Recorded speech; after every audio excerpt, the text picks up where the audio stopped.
by the 70s, landlords were really feeling the accumulated effects of decades of disinvestment and mortgage redlining and white flight and industrial relocation, otherwise known as capital flight.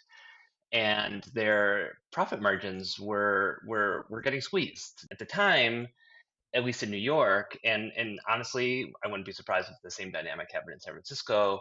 Landlords just blamed rent control. They would point to the fires, they would point to abandonment as like a see, like we told you rent control was bad. Right. But of course, it wasn't rent control because this was happening over the country, and rent control exists almost nowhere. The problem wasn't rent control. The problem was all of these accumulated crises that were coming to a head. The problem was redlining. The problem was capital flight. And once landlords realized that they had little chance of really selling their buildings for the prices they desired. They looked for ways to liquidate their assets as quickly as possible, and arson became one such way. Although there were others, including selling the building to some unsavory kind of bottom feeder of the real estate industry who then was likely to burn the building down.